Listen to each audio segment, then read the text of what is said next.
Well, welcome back to our Community Voices segment. Joining me is the brand new Miss Savannah 2026. Miss Emma, how are you doing today? I'm doing wonderful. And congratulations on your Thank you win. so much. So take us through that day, and also your role in pageantry. Like, how did you get started? How long have you been doing this? And then next steps. So we'll start with the day you got crowned Miss Savannah. So the day I got crowned Miss Savannah was honestly one of the most exciting days for me. I am getting ready to wrap up my pageant career, and this for me is the perfect ending title. Growing up in the Savannah area, I wake up in the morning and watch the Savannah Morning News.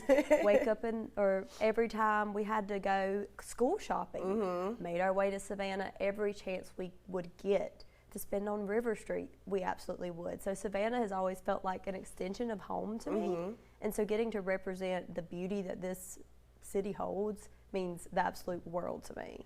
So what was your reaction when they crowned you?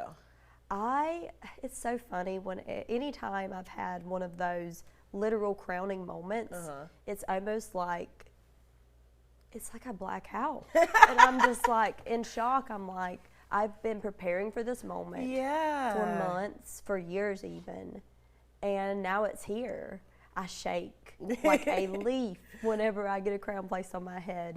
But the moment I got home and I got to look at myself in the mirror with Savannah across my chest was one I'll never forget. So Miss Savannah is a part of the Miss America pageant system, right? Yes, ma'am. Okay, so when did you get started into pageantry, and tell us about the process that it's taken to get to where you are today. I mean, that's such a big accomplishment. Like you said, you're wrapping up your pageant career, because I mean, what's after this, right? Well, after pageantry, so first of all, I've been doing pageants for 10 years. Wow, okay. I started when I was 14. I actually pretty much had to beg my mom to put me in my first pageant. I grew up watching my cousins do their school pageants, and one day, actually, when I was about 9 years old, I looked at my brother's girlfriend at the time. She had just won a pageant and said, when I grow up, I want to wear a hat like yours. And then 10 years later, I ended up winning the same pageant that she had won my high school pageant. Wow, look at that. So that was a real life dream come true. And then I wanted to do my first one. It took a few tries to win that first one, but once I did, it became a hobby for me, but also a way for me to pour into other girls and to make new friendships. That sisterhood aspect has always been at the center of everything I do. I love that. And so like you just said, it is a sisterhood, and I'm sure so many young women look up to you and want to be in the same position that you're in one day. So what's some advice you have for girls who want to get into the pageant world? Don't be afraid to be yourself.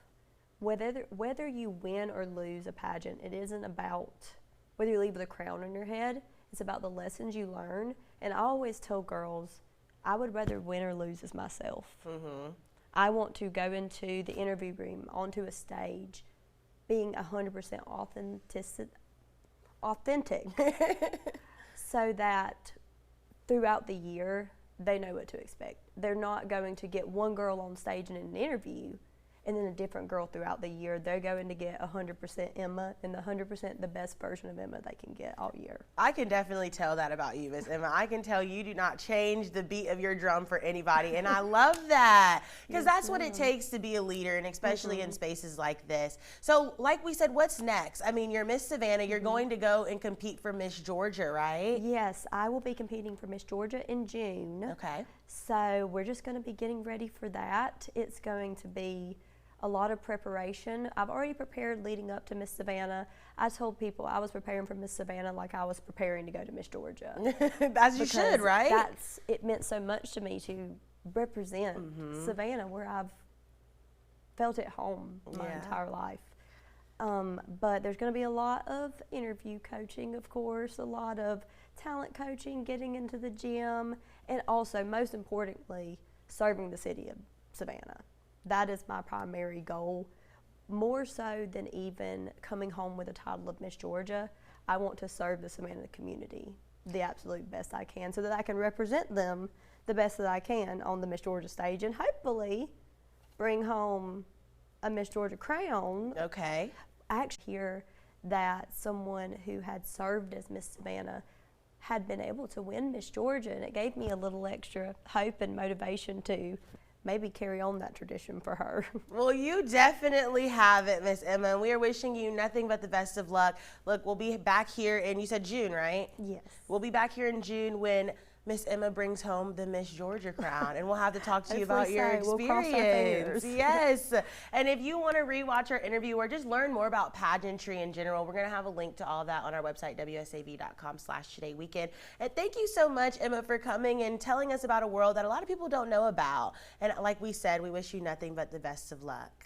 Thank you so much for having me. Of course. And when we come back, we've got some more news for you. Stick around.